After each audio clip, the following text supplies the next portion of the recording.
Shalom, kasih karunia Yesus Kristus, Putra Allah yang Maha Tinggi, Tuhan dan Juru Selamat atas kita sekarang sampai kekal. Amin. Saudara, mari kita baca di 1 Yohanes 5 ayat 11 dan 12. Saya bacakan 1 Yohanes 5, 11, 12. Dan inilah kesaksian itu. Kesaksian kita, Allah telah mengaruniakan hidup yang kekal kepada kita, dan hidup itu ada di dalam Anaknya. Sekali lagi, hidup itu ada di dalam Anaknya. 12, barang siapa memiliki anak, ia memiliki hidup. Barang siapa tidak memiliki anak, ia tidak memiliki hidup. Jadi inilah dasar iman Kristen, saudara. Jadi kebenaran Kristus adalah hidup yang kekal dikaruniakan atau diberikan di dalam anak. Dan di sini dicatat, barang siapa memiliki anak, dia memiliki hidup kekal. Jadi mempercayai dan memiliki Yesus Kristus sebagai anak Allah adalah karunia iman yang akan menghasilkan hidup kekal. Amin. Saudara, kalau seseorang itu menolak Yesus sebagai anak Allah, maka itu berarti binasa. Ia hidup tanpa Tuhan dan tanpa hidup kekal. Saudara, kalau kita amati, iman kepada anak Allah ini sangat terkait erat dengan iman kepada Tritunggal. Ini menarik, saudara, bahwa pernyataan bahwa Allah yang kita sembah ini sejak perjanjian lama telah menyatakan dirinya sebagai satu-satunya penguasa tertinggi, tetapi di dalam tiga pribadi ini. Maka dari itu Tuhan tidak bisa disetarakan dengan apapun. Ini yang poin penting dari Tritunggal. Tritunggal itu unik, tidak ada bandingannya, tidak ada yang lain, tidak ada yang bisa menyamain Tritunggal. Satu esensi, satu hakikat, satu oisios di dalam bahasa aslinya, dengan tiga pribadi yang berbeda, tetapi memiliki satu kehendak, itu Allah kita. Unik, tidak ada padanannya.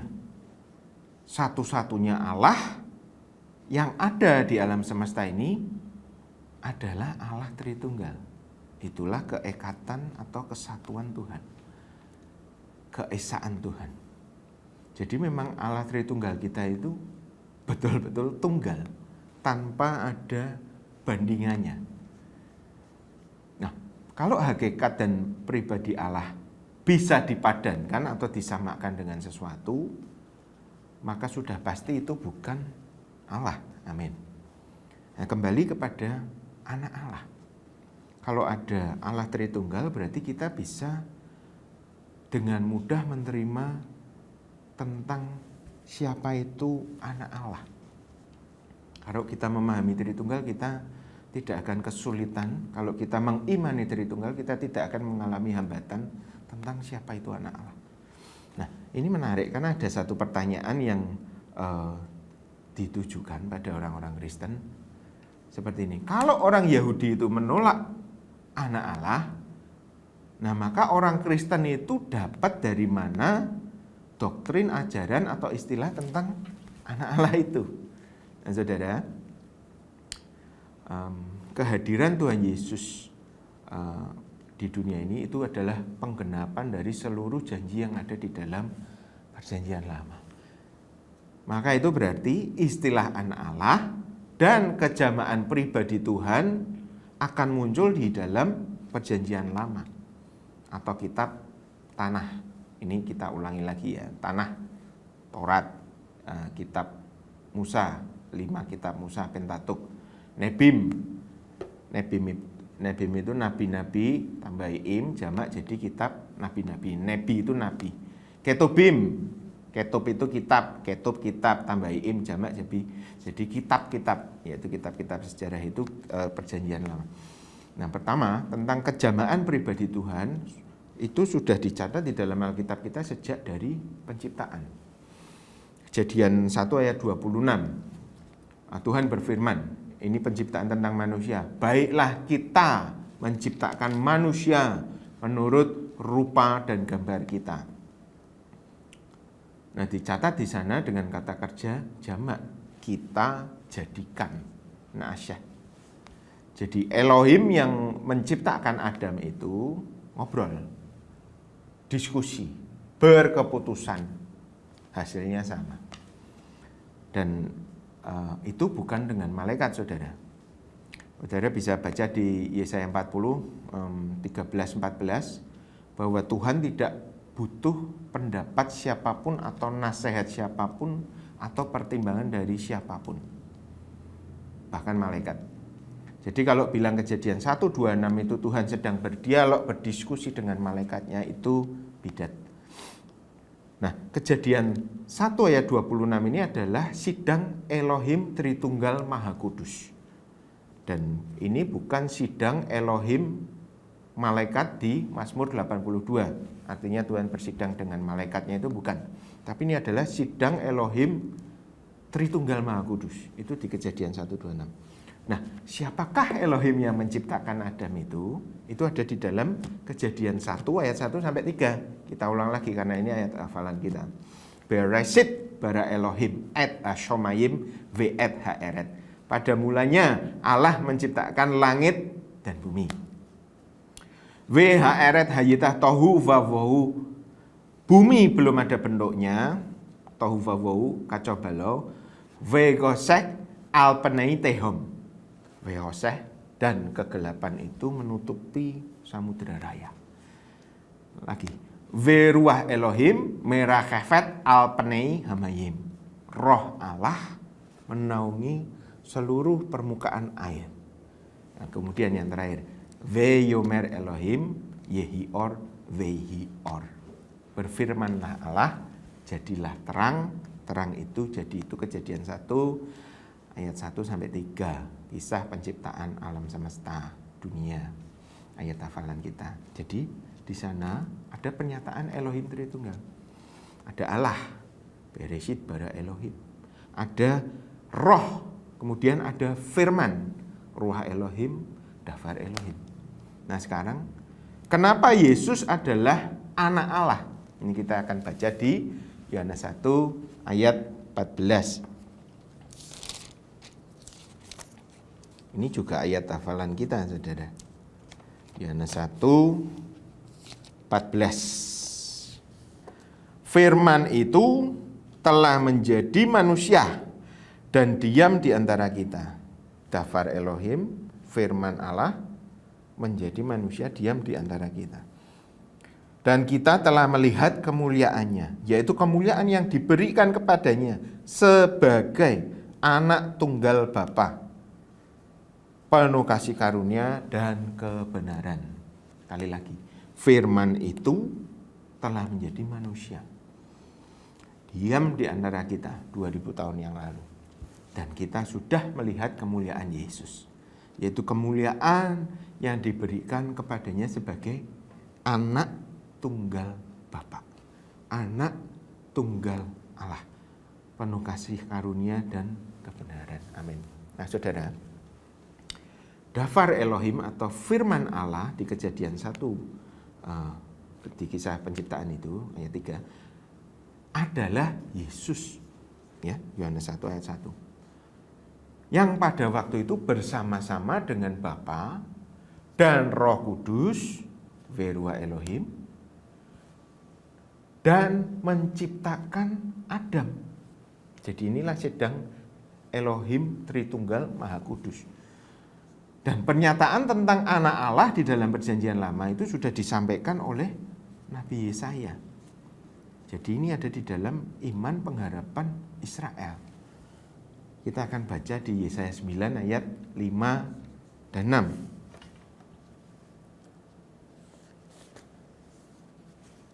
Ya. Yesaya 9, 5, 6. Sebab seorang anak telah lahir untuk kita, seorang putra telah diberikan untuk kita, anak putra. Lambang pemerintahan ada di atas bahunya, dan namanya disebutkan orang penasehat, ajaib, Allah yang perkasa, Bapa yang kekal, Raja damai. Jadi sosok anak Allah ini disebut juga sebagai Allah yang perkasa, Bapa yang kekal. Barang siapa melihat aku, kata Yesus, dia telah melihat Bapa. Raja damai. 6. Besar kekuasaannya dan damai sejahtera tidak akan berkesudahan, kekal di atas tahta Daud dan di dalam kerajaannya, karena ia mendasarkan dan mengokohkannya dengan keadilan, kebenaran dari sekarang sampai selama-lamanya. Kekal, saudara. Jadi anak tersebut menurut Yesaya akan disebut sekali lagi sebagai Allah yang perkasa, Bapa yang kekal, dan duduk di atas tahta Daud, atau berasal dari garis keturunan Raja Daud. Nah, sosok anak Allah ini akan menegakkan kerajaan Allah di atas dunia melalui tahta Daud, atau disebut keturunan Daud. Nah, inilah pengharapan Israel. Jadi, pengharapan kepada anak Allah yang adalah Allah Sang Firman, yang merupakan satu dari 3 pribadi Tritunggal, memang sudah dipercayai dan dinanti-nantikan oleh bangsa Israel. Jadi kalau kembali ke pertanyaan tadi, mengapa orang Yahudi menolak anak Allah? Maka jawabannya adalah yang ditolak itu bukan doktrinnya, yang ditolak itu bukan iman pengharapannya. Malahan ini adalah dasar dari pengharapan besar bagi orang Israel. Yang ditolak oleh sebagian besar dari bangsa Yahudi adalah Yesus putra Maria sebagai anak Allah. Yesus putra Maria sebagai juru selamat, Allah yang perkasa, Bapa yang kekal, anak Allah. Saudara, saya dulu pernah diberi kesempatan di sebuah channel YouTube. Channel YouTube ini milik saudara kita latar belakang Muslim. Dia sekarang pendeta, cukup fenomenal. Nah, waktu itu pembahasan yang ada di channel itu tentang Yesus adalah anak Allah. Jadi saya diberi waktu cukup lama menjelaskan panjang lebar tentang apa itu Bar-Enas, Eben Adam di Daniel 7:13, kemudian di Yesaya 9, dan puncaknya itu ada di Yesaya 5:3. Nah, ini menarik, saudara. Yang menarik dari Yesaya 5:3 ini adalah bahwa sampai sekarang di dalam upacara pembacaan kitab-kitab nabi-nabi pilihan ya bagi pemeluk agama Yahudi sampai sekarang itu disebut Haftarah. Di sana ada sebuah pasal di kitab Yesaya yang sejak abad 17 itu selalu dilompatin, tidak dibaca. Nah, itu adalah Yesaya 5:3. Sampai sekarang orang Kristen Yahudi menamai pasal itu sebagai forbidden chapter, atau pasal yang terlarang, karena tidak dibaca lagi Yesaya 5:3. Nah, apa sih sebenarnya isi kabar yang ada di Yesaya 53? Saudara mesti baca sendiri full. Nah, kalau kita baca, kita akan tahu bahwa pasal itu adalah kegenapan Tuhan kita Yesus Kristus. Yang menarik dari pasal 53 itu ada di dalam pembukaannya. Kita akan baca ya, Yesaya 53 ayat 1 dan 2. Saya akan bacakan. Nanti saudara bisa baca sendiri di rumah full, karena ini semua kegenapannya ada di dalam kisah Paskah yang hari-hari ini sedang kita rayakan. Yesaya 53. Siapakah yang percaya kepada berita yang kami dengar? Dan kepada siapakah tangan kekuasaan Tuhan dinyatakan? Sebagai taruk ia tumbuh di hadapan Tuhan, dan sebagai tunas dari tanah kering. Selanjutnya saudara bisa baca sendiri. Nah, di dalam ayat yang kedua ini, saudara, di sana dikatakan sebagai taruk ia tumbuh di hadapan Tuhan. Dulu saya tidak ngerti, waktu kanak-kanak ini bahasa kuno. Taruk itu apa? Taruk itu tunas. Sebagai tunas ia akan tumbuh. Nah, yang menarik saudara, oleh 70 plus 2 tua-tua Yahudi pada masa pembuangan sebelum Tuhan Yesus lahir, kata taruk atau tunas atau bahasa Ibraninya itu yonek, itu diterjemahkan ke dalam bahasa Yunani di dalam kitab Septuaginta sebagai paidion, yang artinya seorang anak. Jadi menariknya kayak gini, orang-orang Yahudi itu mereka bersandar pada kitabnya sendiri, dan kitab ini mereka percayai sebagai kitab suci, Tanah, Taurat, Nevim, Ketuvim, yaitu kitab tentang Tuhan dan umatnya. Mereka percayai perjanjian lama ini sebagai kitab yang maha suci, dan di sana dicatat tentang kejamaan pribadi Allah yang tunggal, yaitu Tritunggal, dan dicatat juga tentang siapakah anak Allah itu yang akan menyelamatkan umatnya. Dan kemudian tadi kita tahu diterjemahkan sendiri ke dalam bahasa Yunani bahwa tunas itu adalah anak Allah, paidion. Tetapi waktu Yesus menggenapi itu semua, mereka menolak Yesus yang telah tertikam untuk mereka. Nah saudara, Yesaya 53 itu adalah Paskah, Pesah. Pesah itu artinya dilewati, dilompati, dilalui. Di mana darah anak domba yang dilaburkan pada palang kayu ambang pintu orang percaya pada zaman Keluaran. Nah, darah di atas kayu salib itu adalah darah anak Allah. Barang siapa memiliki anak, dia memiliki hidup. Barang siapa tidak memiliki anak, ia tidak memiliki hidup. Nah, hari-hari ini kita sedang merayakan Paskah. Kita mengenang akan anak Allah yang menebus kita. Mari saudara, beritakan terus mengenai kabar baik ini. Beritakan terus tentang siapakah anak Allah itu. Dan biar kemurahan Tuhan turun atas orang-orang yang mencari wajahnya. Kasih karunia Allah melalui Kristus Yesus kiranya menerangi Indonesia. Amin. Pada akhir zaman ini. Amin. Nah, kita sebagai gereja harus terus memberitakan salib. Bahwa anak Allah itu telah menang dan mengaruniakan hidup kekal kepada semua orang yang percaya kepadanya. Amin. V alaihim shalom besem Yesua Hamasyah Dafar Yod Heh Wow Heh. Shalom atas kita semua di dalam nama Yesus Kristus Sang Firman Allah. Amin.